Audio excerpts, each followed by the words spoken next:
ठीक है, आगे बढ़ते हैं अपन अब। कल से आगे बढ़ते हैं। कल हमने डॉट प्रोडक्ट पढ़ा था और डॉट प्रोडक्ट का वर्क डन के कैलकुलेशन में जो यूज है वो देखा था, है ना। थोड़ा सा और आगे बढ़ते हैं अपन अब इस पे। अगर मान लो फोर्स कंपोनेंट फॉर्म पे है, अब इस पे आप एक, हाँ बोलो। अगर मान लो फोर्स कंपोनेंट फॉर्म पे है तो फिर किस तरह से और कैलकुलेशन करने हैं वो देखो अभी।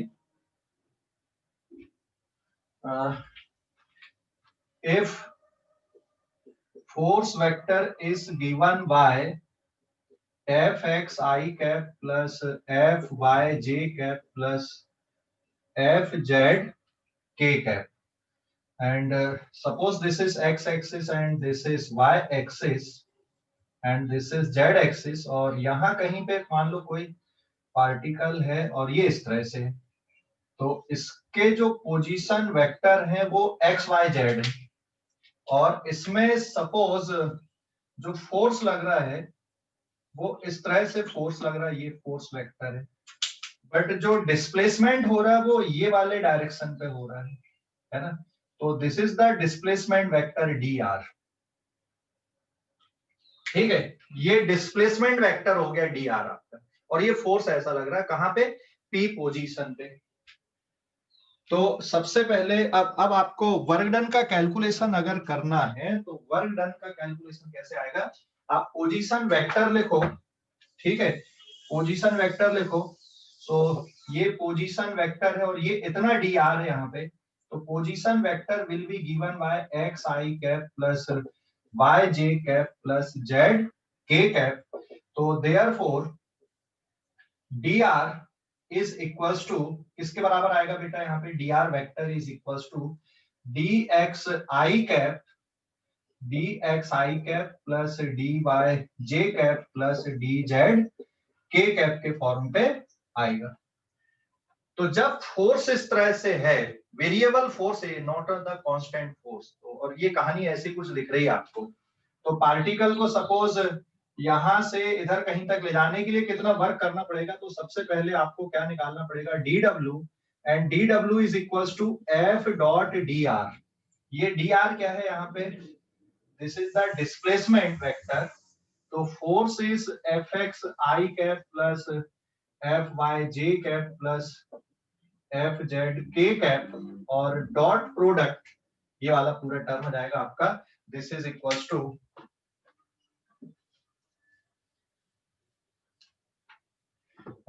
कितना आ जाएगा फिर ये, this is F x I cap plus F Y J cap plus F Z के cap, and dot product D x I cap plus D Y J cap and plus D Z के cap.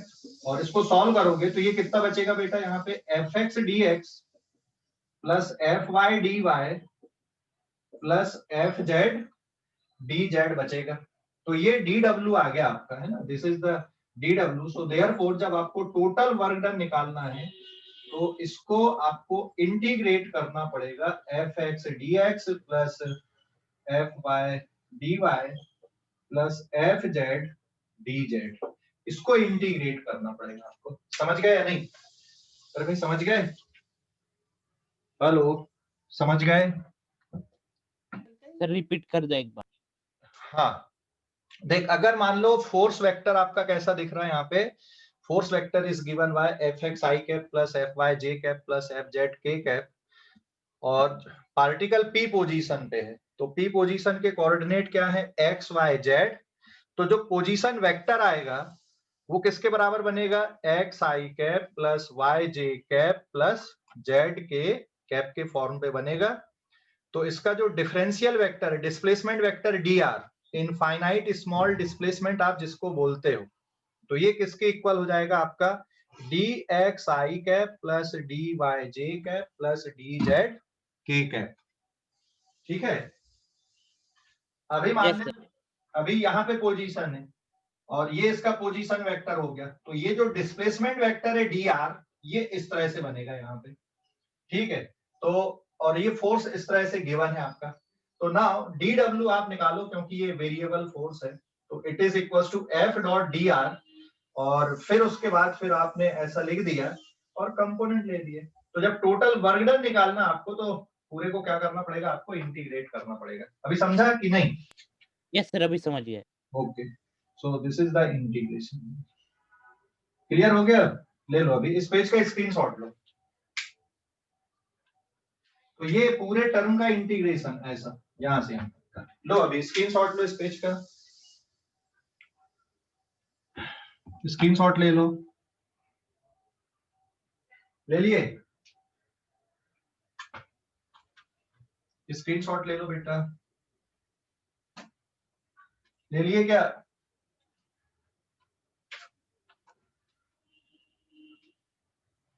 Screenshot ले लिए क्या?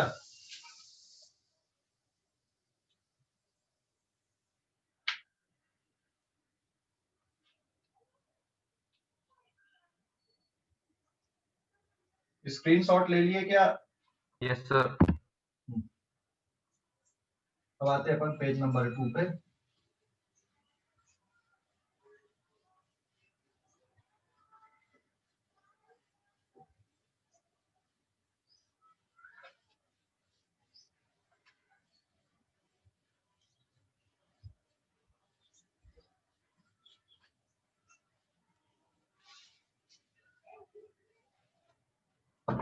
Now this is page number 2.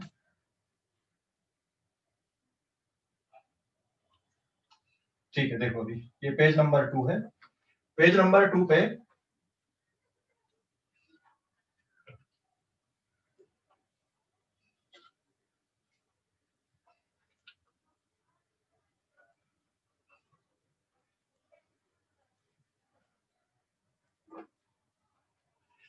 अब एक question अपन करते हैं, तो क्वेश्चन से और आपको क्लियरिटी आएगी। If force vector is given by x I cap plus Y J cap, force vector ऐसा गिवन है, ठीक है। Then find work done to displace particle from A के कोऑर्डिनेट 2,1 टू बी के कोऑर्डिनेट है 3,4 तक। पार्टिकल को 2,1 से 3,4 तक डिस्प्लेस करने के लिए कितना वर्क करना पड़ेगा, ये क्वेश्चन है अब यहाँ पे, ठीक है। क्वेश्चन समझ गए? क्वेश्चन समझ गए?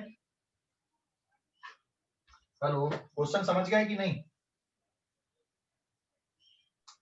हेलो, क्वेश्चन समझ गए? Yes sir.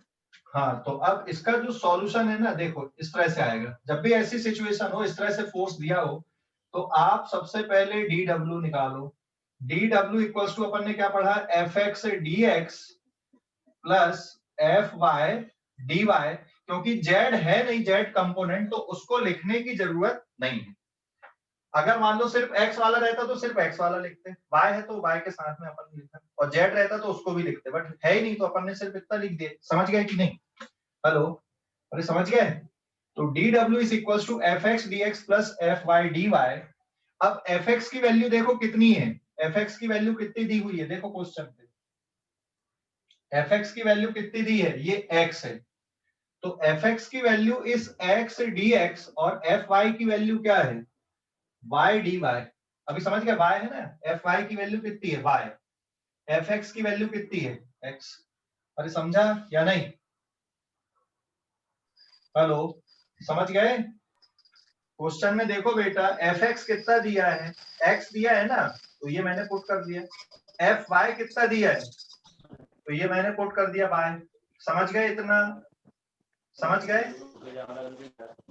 हेलो, अरे इतना समझ गए? Yes sir. तो टोटल वर्क डन अगर निकालना है, तो टोटल वर्क डन के लिए इंटीग्रेशन डी डब्ल्यू, इंटीग्रेशन डी डब्ल्यू की जगह पे क्या लिखो, x d x by d y लिखो। और लिमिट आपको लगाना, देखो लिमिट कहां से कहां तक आएगी, माइक म्यूट करो। 2 1 से लेकर 3,4 तक इसकी लिमिट होगी। ठीक है, लिमिट कहां से कहां तक जा रही है, 2 1 लोअर लिमिट, और अपर लिमिट कहां तक जा रही है, 3 से लेकर 4 तक। तो अब इसको सॉल्व कर दोगे, तो इसको सॉल्व करोगे तो पहले अब इसका इंटीग्रेशन देखो, पहले वाले टर्म का इंटीग्रेशन कितना आएगा, x² 2, और दूसरे वाले का इंटीग्रेशन भी y² 2। लिमिट 2,1 से लेकर 3,4 तक है। और अब आप अपर लिमिट और लोअर लिमिट पुट करो यहाँ पे। तो पहले अपर लिमिट की वैल्यू रखोगे तो x की जगह पे 3 का square divided by 2 plus y की जगह पे 4 square divided by 2 and minus sign. अब लोअर लिमिट पुट करना, तो it is 2 square divided by 2 plus 1 square divided by 2। पहले अपर लिमिट पुट कर दो, x की जगह पे x वाला कोऑर्डिनेट और y की जगह पे y वाला कोऑर्डिनेट, x की जगह पे x वाला कोऑर्डिनेट और y की जगह पे y वाला कोऑर्डिनेट पुट करना। ठीक है, समझ गए। फिर ऐसे लोअर लिमिट पुट करना। अरे समझा कि नहीं, हेलो, समझ गए या नहीं? सर सर नहीं सर। यहां तक समझा, यहां तक, यहां तक। सर एक बार फिर से बता दो ना पूरा। ये DW समझ गए, ये अपन ने इसके पहले जो पढ़े अभी जस्ट नोट में जो पढ़े हाँ थे। सर। तो ये fx dx plus fy dy, fx की वैल्यू कितनी है, x है, ये देख क्वेश्चन में x coefficient, sorry fx coefficient कितना दिया क्वेश्चन में, x दिया, तो fx की जगह में मैंने x पुट कर दिया। और यहाँ पे ये जो कोफिशिएंट ये y है, तो fy की जगह में मैंने y पुट कर दिया। अभी समझा? Hello, yes sir. Yes sir. हाँ, तो यहाँ पे देखोगे आप, ये है तुम्हारा fx और ये वाली वैल्यू कौन सी तुम्हारी, fy। तो fx की जगह पे x, fy की जगह पे y। तो अब टोटल वर्क डन अगर आपको निकालना है तो इसको इंटीग्रेट करना है। ठीक है, टोटल वर्क डन अगर निकालना है तो इसको इंटीग्रेट करना पड़ेगा। तो ये x dx plus y dy, तो x dx का इंटीग्रेशन कितना हो गया, x² 2, और y dy का इंटीग्रेशन कितना हो गया, y² 2। अब लिमिट देखो, लोअर लिमिट कितनी थी 2 1 और अपर लिमिट कितनी 2 4, तो ये लिमिट अपन ने रख दी है। तो पहले आप अपर लिमिट को पुट करो, अपर लिमिट 3,4, अपर लिमिट 3,4 मतलब पहले x जो कोऑर्डिनेट है वो 3 है और y वाला कितना 4, तो इसलिए ये वाली आ गई अपर लिमिट। फिर माइनस का साइन, फिर अब लोअर लिमिट पुट करो। ठीक है, तो ये लोअर लिमिट आ गई। अभी समझा या नहीं? हेलो सर समझ गया। हाँ, तो अब इसको सॉल्व कर दोगे तो it is 9/2 plus 16/2 minus 4/2 plus 1/2 and it is 25/2 plus 5/2 20/2 and the answer is 10 joule. ठीक है, समझ गए आंसर 10 जूल कैसे है? Hello, yes sir. ओके, अभी इस पेज का स्क्रीनशॉट ले लो आप लोग। तो ये क्वेश्चन ऐसे भी होते हैं करने के लिए, है ना, स्क्रीनशॉट ले लो।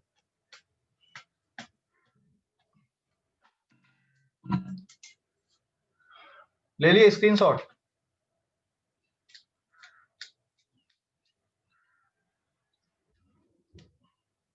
ले लिए क्या? हाँ सर। यस सर, हो गया सर।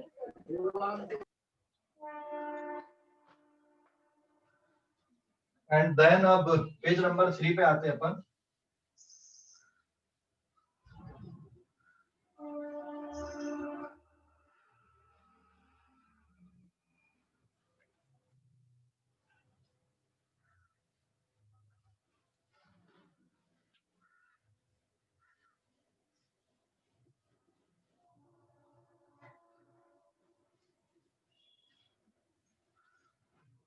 हाँ, work, page number 3, work done by weight, work done by mg। ठीक है, तो नेक्स्ट हेडिंग आएगी अपनी वर्क डन बाय वेट। मतलब mg के लिए जो वर्क डन है इसके कैलकुलेशन अपन देखते हैं। वर्क डन बाय वेट या फिर mg है। So now this is point 1 here. देखो पॉइंट 1 ये ऐसा आएगा वर्क डन बाय वेट। सबसे पहले यहां पर मान लो कोई ऑब्जेक्ट है और इस ऑब्जेक्ट को आप नीचे ला रहे हो डिस्प्लेस करके। This is their displacement vector s, और ये कितनी हाइट नीचे लेके आ रहे हो आप इसको, h हाइट नीचे लेकर आ रहे हो, ठीक है। So this displacement is s equals to h। आपने कितनी हाइट नीचे लेकर आए इसको, ये इतना h हाइट नीचे लेकर आए, और mg भी इसी डायरेक्शन पे है आपका। दिस इज mg, समझ गए।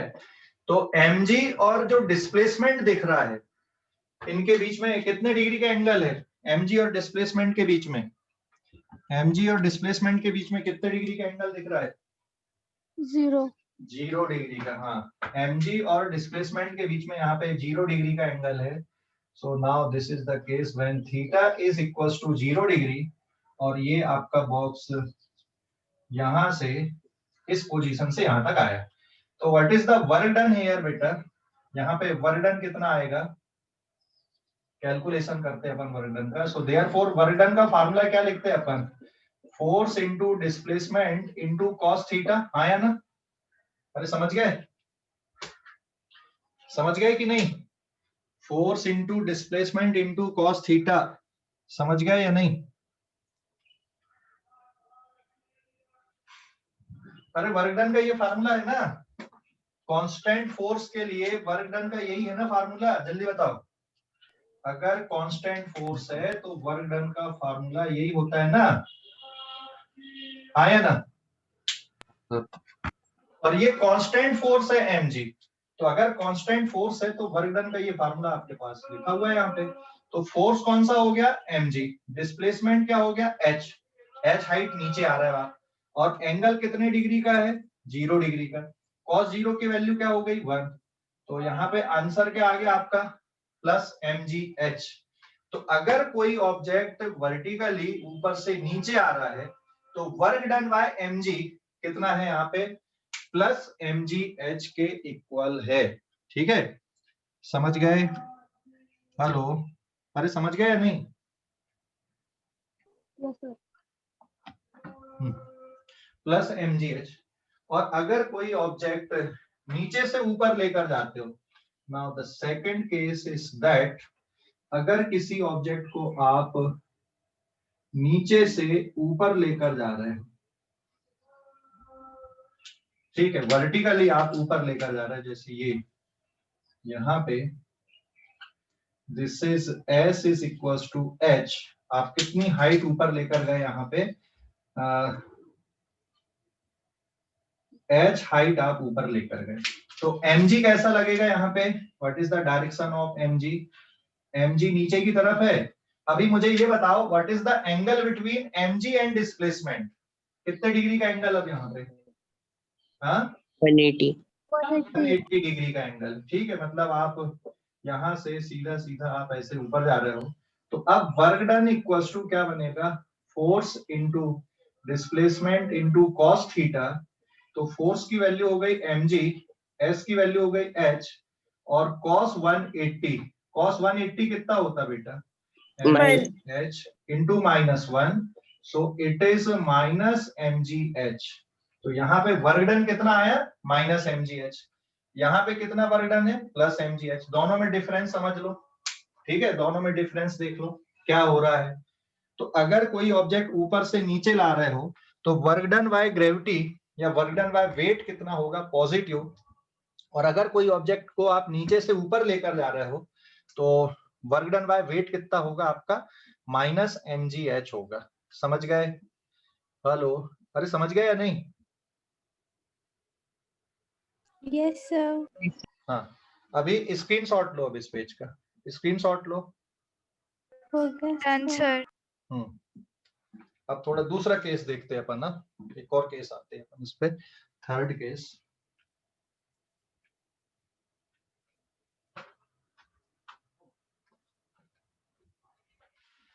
अगला पेज, पेज नंबर 4।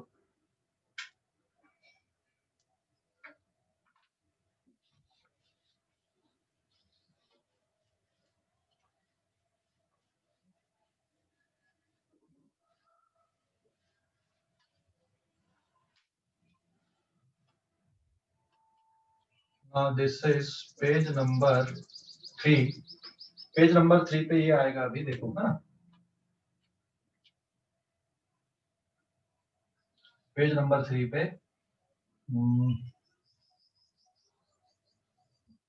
अभी मान लो ये सिचुएशन हम ऐसी ले रहे हैं,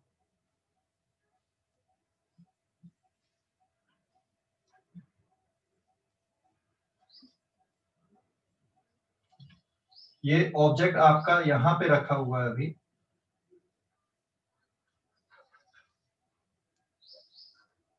ठीक है, और ये जो एंगल है ये अल्फा डिग्री का एंगल है, और इस ऑब्जेक्ट को आप यहां से डिस्प्लेस करके ये टॉप हाइट तक लेकर आ रहे हैं, इतना, ये यहां तक डिस्प्लेस करके लाए आपने इसको। So this is their displacement s, और ये वर्टिकल हाइट यहां से यहां तक h है, ठीक है। तो अब इस ऑब्जेक्ट को यहां से यहां तक लाने के लिए कितना वर्क करना पड़ेगा, कितना वर्क करना पड़ेगा, क्या लगाओगे फार्मूला, फार्मूला क्या बनेगा, देखो अभी समझ गए ना सिचुएशन, सिचुएशन समझ गए,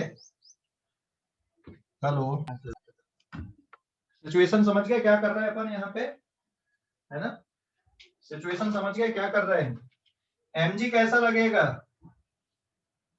वर्टिकली डाउनवर्ड, और इतना 90, और ये फिर अल्फा, तो वर्क डन बाय वेट अब कितना होगा, थोड़ा सोचो, वर्क डन बाय वेट कितना होगा इस केस में, यहाँ पे एंगल कितने डिग्री का है, इट इज अल्फा प्लस, या 90 प्लस अल्फा एंगल है ना, आया ना, जवाब देना, डिस्प्लेसमेंट और इसके बीच में 90 प्लस अल्फा का एंगल बना ना बेटा, हेलो, अरे समझे कि नहीं, यस सर।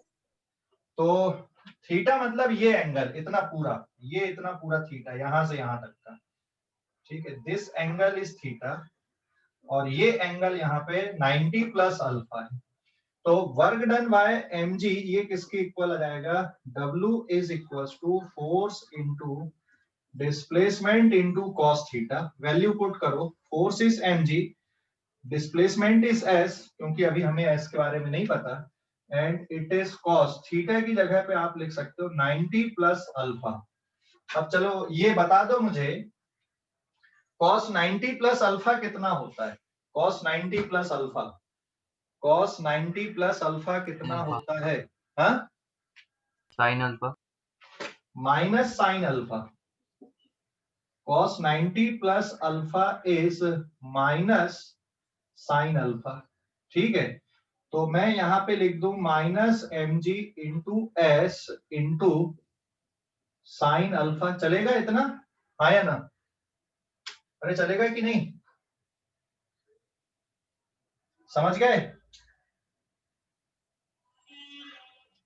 अगर हमें इस हाइट के फॉर्म पे आंसर चाहिए तो कुछ और दिमाग लगा सकते, कुछ और जुगाड़ लगा सकते कि अगर हमको इस हाइट के फॉर्म पे आंसर चाहिए, तो इस हाइट के फॉर्म पे अगर आंसर चाहिए तो कुछ और दिमाग लगा सकते हैं क्या, इस हाइट के फॉर्म पे आंसर चाहिए तो क्या दिमाग लगा सकते, बताओ जल्दी से, क्या दिमाग लगा सकते हैं, sine alpha sine alpha is equals to h upon s, is it clear, अरे हाँ या ना जवाब दो भाई, हाँ sir sine alpha is equals to h upon s, trigonometry लगा दिए, तो आप अब यहाँ पे साइन अल्फा की वैल्यू पुट कर दो, माइनस mg इंटू s, और साइन अल्फा की जगह पे आपने h अपॉन s रख दिया, तो s से s cancel, and the answer is minus mgh। देखो एक बड़ा इंटरेस्टिंग रिजल्ट आ गया यहाँ पे, आपका इंटरेस्टिंग रिजल्ट आया ना, माइनस mgh, मतलब आपका ऑब्जेक्ट यहां से यहां तक जा रहा है, आपको इस डिस्प्लेसमेंट से मतलब नहीं है, आपको ये वर्टिकल डिस्प्लेसमेंट से मतलब है, वर्क डन बाय वेट के लिए, समझ गए कि नहीं, वर्क डन बाय वेट के लिए आपको इस वर्टिकल डिस्प्लेसमेंट से मतलब है, आपको ये वाले डिस्प्लेसमेंट से यहाँ पे मतलब नहीं। देखो कैलकुलेशन देखोगे, समझ गए या नहीं? हेलो, अरे समझ गए या नहीं? देखो जरा, हेलो, समझ गए? सर सर हाँ बोलो। सर और एक बार बताइए ना, cos 90 प्लस अल्फा वाला उतना नहीं समझा। वो cos 90 प्लस अल्फा आइडेंटिटी है बेटा, वो याद रखना पड़ेगा आपको। ठीक है, जैसे cos 90 माइनस अल्फा लिखता तो sin अल्फा आता, लेकिन cos 90 प्लस अल्फा है तो फिर वो minus sin alpha. This is the identity. ठीक है, वो याद सर रखना पड़ेगा। हाँ बोलो। वो कैसे, मतलब 90 प्लस अल्फा वो अपन ने एंगल पूरा लिया क्या?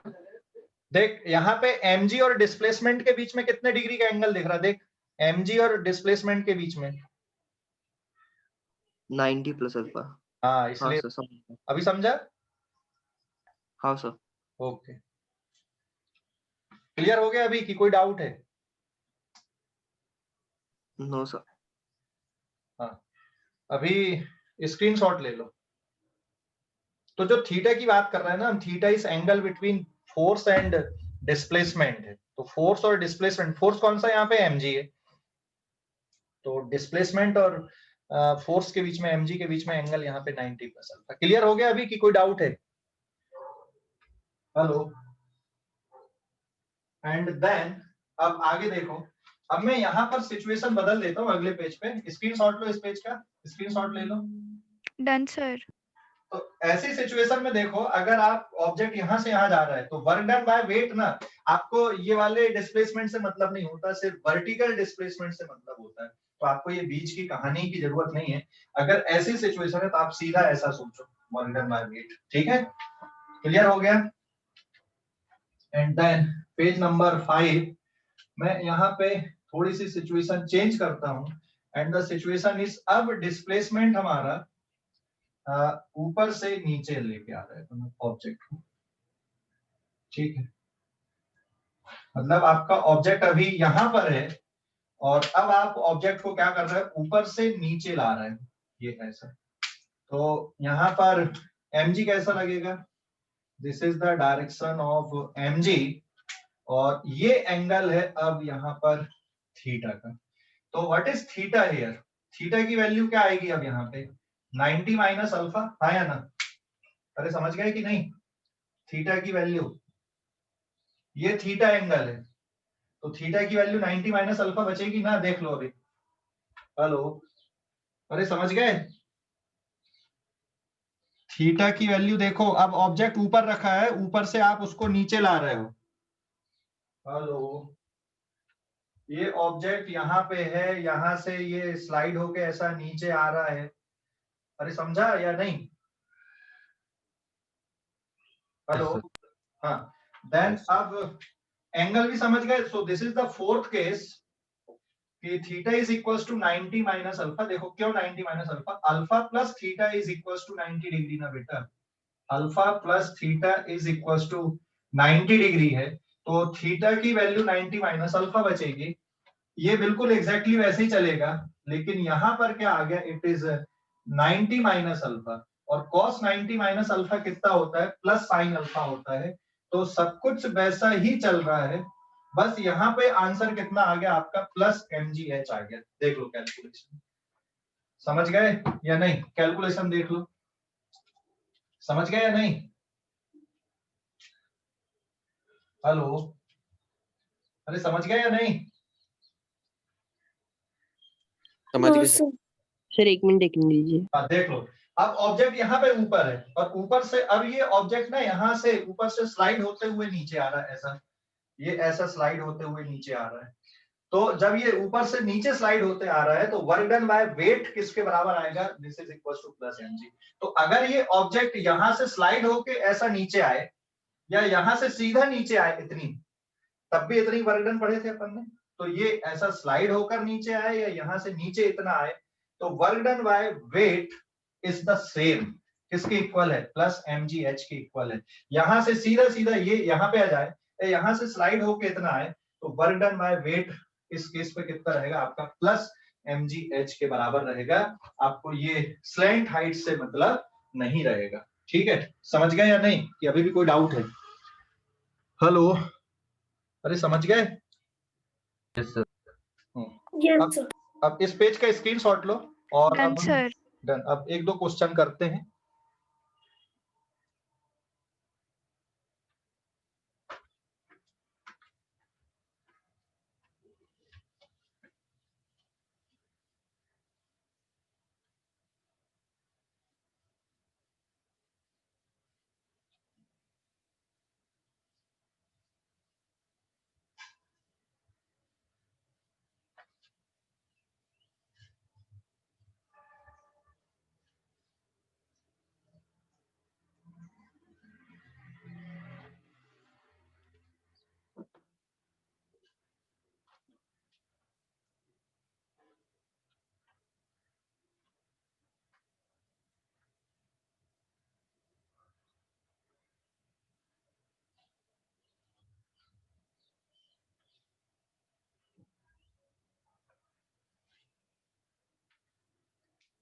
Now this is page number 6। अब कुछ क्वेश्चन और करते तो और क्लियरिटी आएगी आपको। And now this is an example. Find work done by tension force T and mg on box. ठीक है, and the situation is that एक ये बॉक्स आपने लिया और इस बॉक्स को आप ऊपर से नीचे लेकर आ रहे हो इतना। ठीक है, this is h is equals to, या जो डिस्प्लेसमेंट है आपका, देखो ये बॉक्स यहां से इतना डिस्प्लेस होके आ रहा है। This is s is equals to h is equals to suppose 15 metre. ठीक है, एंड जो स्ट्रिंग लगी हुई है वो ऊपर की तरफ ऐसी स्ट्रिंग है और स्ट्रिंग का यूज करके आप इसको ऊपर से नीचे लेकर आ रहे हो। ठीक है, इसका मास मैं यहाँ पे दे दूं। What is the mass here? Mass is 5 kg and g की वैल्यू आप कितनी ले लेना यहाँ पे 10 मीटर पर सेकंड स्क्वायर ले लेना है। ठीक है, तो स्ट्रिंग इज दिस। अब इस पे एक और बात दी हुई है, एक और डेटा दिया है कि भाई इसका जो एक्सीलरेशन है नीचे की तरफ, इट इज 2 मीटर पर सेकंड स्क्वायर का क्या है इसका एक्सीलरेशन है। समझ गए? तो ये बॉक्स को आप एक स्ट्रिंग की सहायता से नीचे उतार रहे हो। ठीक है, समझ गए ना? जैसे कुएं में बकेट अपन डालते हैं ना, अरे समझ गए कि नहीं? कुएं में जो अपन बकेट डालते हैं ना, तो वैसा ये बॉक्स यहाँ ऊपर से नीचे की तरफ आ रहा है। समझा या नहीं? तो जो फोर्सेस लग रहा है इस पे, ऊपर की तरफ कौन सा फोर्स आ गया यहाँ पे? Tension force. नीचे की तरफ कौन सा फोर्स लग रहा है बेटा? mg। आया ना? अरे समझ गए कि नहीं? ये बॉक्स यहां से यहां तक नीचे आ रहा है। कितना नीचे लेकर आ रहे हैं आप इस बॉक्स को? यहां से यहां तक। ये इसका डिस्प्लेसमेंट है।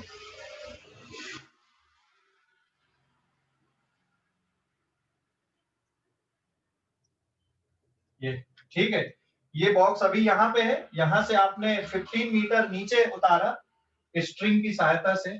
तो टेंशन फोर्स इस पर कितना वर्क कर रहा है और mg इस पे कितना वर्क कर रहा है, ये कैलकुलेट करना है। तो क्वेश्चन समझा या नहीं समझा?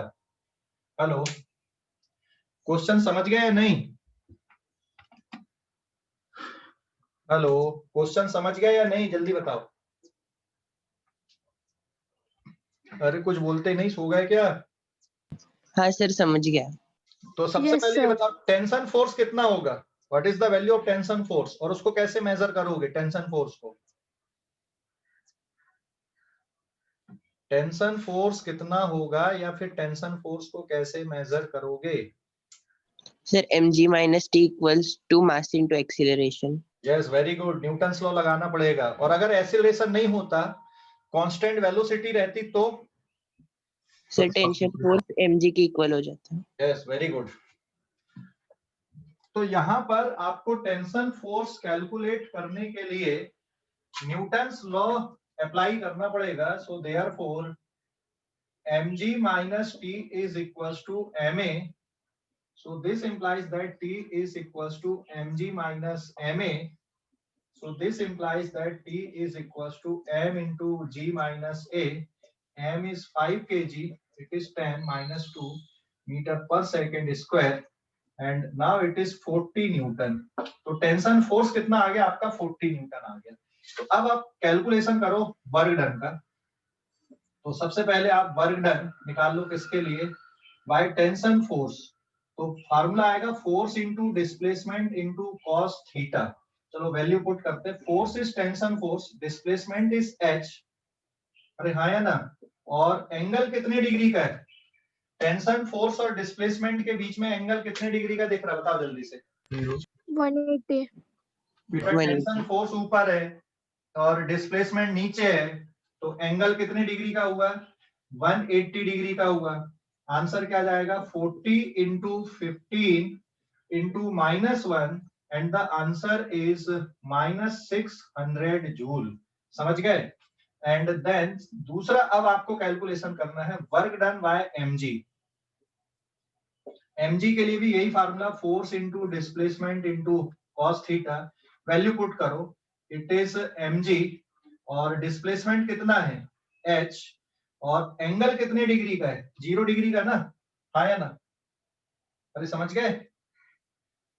mg Yes, नीचे लग रहा है, डिस्प्लेसमेंट भी नीचे है, इसलिए यहाँ पे एंगल कितने डिग्री का? 0 डिग्री का. वैल्यू पुट करो. Mass is 5, g is 10, h is 15, cos 0 1.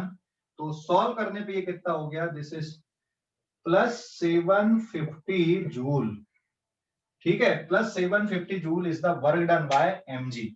तो अगर क्वेश्चन ये होता कि what is the net work done, net work done कितना आएगा? नेट वर्क डन कितना आएगा? Net work done 50 joule. 150 joule plus 150 joule है ना? समझ गए? yes, sir. हाँ, अभी स्क्रीनशॉट लो इस पेज का. Done, sir. Done. Okay, next आते हैं अपन ना पेज नंबर 7 पे.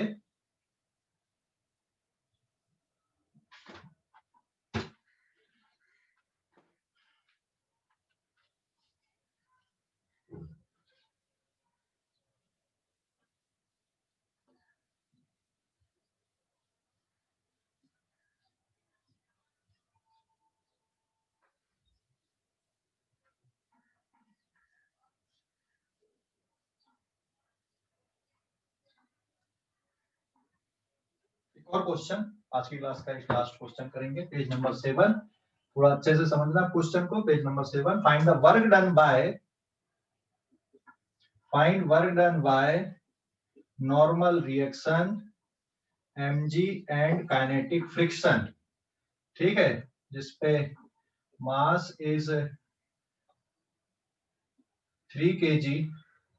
तो मास को मैंने लिख दिया यहाँ पे 5 kg and coefficient of friction is 0.2 and g की वैल्यू आप कितना ले लेना? यहाँ पे 10 मीटर पर सेकंड स्क्वायर ले लेना. ठीक है, ये गिवन डेटा है. और जो इंक्लाइंड प्लेन है, यहाँ पे एक इंक्लाइंड प्लेन दिया हुआ है ऐसा. ये ऐसा एक इंक्लाइंड प्लेन दिया हुआ है. This side is equals to 3 metre और ये जो एंगल है ये 37 डिग्री का है. ठीक है, this angle is of 37 degree. और ये जो बॉक्स है एक यहाँ पर है अभी, और इसका जो डिस्प्लेसमेंट है, मतलब ये बॉक्स यहाँ से ऊपर से नीचे आ रहा, स्लाइड होके फिसलते हुए, और इसमें फ्रिक्शन भी इस पे लग रहा है. समझ गए या नहीं? So this is their displacement here. अरे समझा या नहीं? क्वेश्चन समझ गए? ये इसका डिस्प्लेसमेंट, ये बॉक्स यहाँ से फिसल कर नीचे आ रहा है, स्लाइड होके नीचे आ रहा है, लेकिन फ्रिक्शन भी है यहाँ पे. तो अब आपको कैलकुलेशन करना है. क्या क्या कैलकुलेशन करना है? यहाँ पे कोफिशिएंट ऑफ फ्रिक्शन इज 0.2. तो आपको कैलकुलेशन करना वर्क डन बाय नॉर्मल. चलो फोर्सेस लिख देता हूं मैं. This is mg, this is normal reaction और पीछे के डायरेक्शन में आएगा काइनेटिक फ्रिक्शन. ठीक है, क्वेश्चन समझ गया पूरा? अरे क्वेश्चन समझ गए? तो इसमें नॉर्मल रिएक्शन कितना वर्क कर रहा है, mg कितना वर्क कर रहा है और काइनेटिक फ्रिक्शन कितना वर्क कर रहा है, ये कैलकुलेट करना है। ठीक है, अरे समझा या नहीं? Yes sir. तो Yes. देखो mg के लिए तो बिल्कुल सीधा सीधा बेटा वर्क डन का कैलकुलेशन, आपको ज्यादा सोचना ही नहीं है। mg के लिए वर्क डन सीधा सीधा क्या बनेगा, mgh लिख देते हो कि नहीं? Yes, hello, sir. Yes sir. H कितना दिख रहा है आपको, 3 मीटर का एच दिख रहा है, तो आपको कुछ ज्यादा करने की जरूरत ही नहीं है। लेकिन काइनेटिक फ्रिक्शन के लिए वर्क डन आपको निकालना पड़ेगा, थोड़ा सोचना पड़ेगा। सबसे पहले तो आप काइनेटिक फ्रिक्शन निकालो। काइनेटिक फ्रिक्शन का फार्मूला बोलो जल्दी से। Kinetic friction, Mu into normal. Yes, mu into normal reaction, है ना, म्यू इनटू नॉर्मल रिएक्शन, ये काइनेटिक फ्रिक्शन का फार्मूला हो गया आपका। तो यहाँ पे लिख दे रहा है अपन, kinetic friction is mu into normal and mu की वैल्यू 0.2 है। नॉर्मल कितना है बताओ जल्दी से, नॉर्मल कितना आएगा? 37. 1 मिनट, मैं इसको 3 kg ही लेता हूँ यहाँ पे। नॉर्मल कितना बेटा जल्दी बताओ, नॉर्मल Mg cos 37. mg रहेगा नॉर्मल की कुछ और आएगा, ऐसा कुछ रिजॉल्व करते हैं ना अपन, आया ना? Yes, sir. तो ये कितना बनेगा, ये mg cos 37 बरोबर है? अरे समझा कि नहीं? Yes, sir. इस mg into cos 37 value put करो, इट इज 0.2, m की वैल्यू, मास मैंने चेंज किया है, दैट इज 3 kg, और g की वैल्यू 10, और cos 37 होता आपका 4/5। ठीक है, समझ गए? अरे समझ गए कि नहीं? तो ये कितना हो गया आपका, दिस इज 6 4 जा 24, या 5 1 जा 5 5 2 जा 10, तो ये कितना हो गया overall, this is equals to 4.8 newton, आया ना? 4.8 आएगा ना? हेलो, ये कितना हो गया, 2 2 जा 4 4 4 जा 16 16 3 जा 48 एंड 4.8 न्यूटन। ठीक है, बरोबर है काइनेटिक फ्रिक्शन। Hello Sir. तो अब आप कैलकुलेशन कर लो, यहाँ पे कैलकुलेशन करोगे सबसे पहले। Now work done by tension force, work done by tension force कितना आएगा यहाँ पे, work done by tension force, The tension. नहीं है। Sorry normal reaction, work done by normal reaction, तो force into displacement into cos theta 1 लिख दिया मैंने। तो force is normal, displacement is s, और एंगल कितने डिग्री का है, 90, आया ना? अरे एंगल 90 डिग्री का है ना,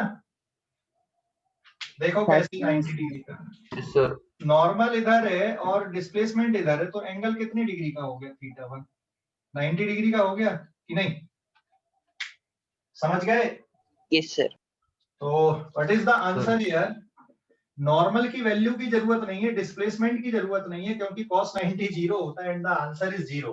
तो work done by normal reaction कितना हो गया आपका, जीरो हो गया। देखो work done by normal reaction, समझ गए? Hello, done, okay. अब आते अपन दूसरा calculation, work done by mg पहले कैलकुलेट कर लेता हूं मैं। Work done by mg, formula वही, force into displacement into cos theta 2, सीधा सीधा लिख दूं क्या, प्लस mgh, चलेगा सीधा सीधा? हाँ, सीधा sir. सीधा चल जाएगा, प्लस mgh। तो अब आप वैल्यू पुट कर दो, इट इज 3 इंटू 10 इंटू 3, तो ये आ गया तुम्हारा प्लस 90 जूल, है ना, work done by mg plus 90 joule.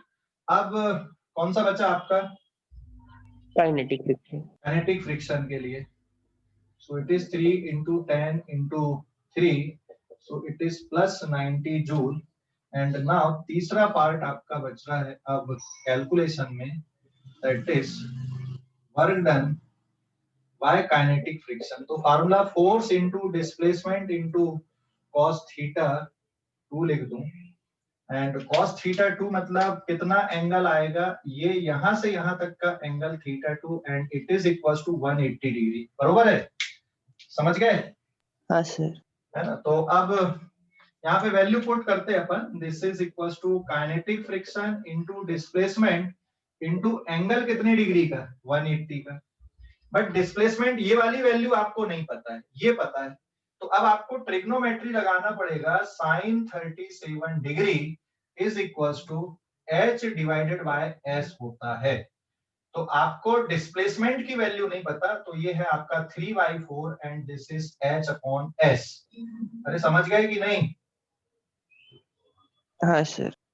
तो अब यहाँ पे वैल्यू पुट करो, काइनेटिक फ्रिक्शन इज 4.8, डिस्प्लेसमेंट कितना आएगा देखो, यहाँ से कैलकुलेशन करोगे तो h की वैल्यू भी 3 है, 3 से 3 कट गया, डिस्प्लेसमेंट की वैल्यू कितनी आएगी, सॉरी देखिए 3/5, डिस्प्लेसमेंट की वैल्यू कितनी रहेगी 5, और cos 180 हो गया -1, 4 8 जा कितना बन गया आपका 40, 5 4 जा 20 एंड इट इज नाउ 24। तो आंसर इज -24 जूल। देख लो अभी कैलकुलेशन देखो, समझ गए? अरे समझ गए कि नहीं? डिस्प्लेसमेंट गिवन नहीं था, मतलब एस गिवन नहीं था, एस निकालना पड़ेगा ट्रिग्नोमेट्री का यूज करके। समझ गए या नहीं? हेलो, समझ गए सर। कोई डाउट? कोई डाउट किसी को? No sir. सर अगर mg sin थीटा निकालते तो? mg sin थीटा निकालते तो नहीं, mg sin थीटा क्यों निकालते हैं बता मुझे। सर काइनेटिक फ्रिक्शन के लिए। काइनेटिक फ्रिक्शन के लिए mg sin थीटा क्यों करते भाई? Kinetic friction mg sin theta कहाँ पे आता? mg sin थीटा नहीं, mg sin अल्फा, मतलब यहाँ पे क्वेश्चन के अकॉर्डिंग है ना, जो एंगल। देख अगर ऑब्जेक्ट रोका हुआ है ना, तो जो वेट का कंपोनेंट होता है वो स्टैटिक फ्रिक्शन बनता है, यहाँ काइनेटिक फ्रिक्शन है, स्लाइड हो रहा है। हाँ सर। इसलिए नहीं किए है ना, तूने जो पूछा था वो मैं समझ गया कि क्या पूछा था तूने, ठीक है? Thank you sir. क्लियर, समझ गए? अभी कोई डाउट है किसी को? Hello, No, sir. No, sir. अभी इस पेज का भी स्क्रीनशॉट ले लो। Done, sir. डन, आज इतना ही पढ़ेंगे, ज्यादा नहीं पढ़ेंगे, आज ज्यादा डोज नहीं देंगे, ठीक है? क्लियर हो गया पूरा? Yes, sir. Yes sir. अब किसी को कुछ पूछना तो पूछ लो, अदरवाइज इसके आगे नहीं पढ़ेंगे अब, है ना? Recording stop.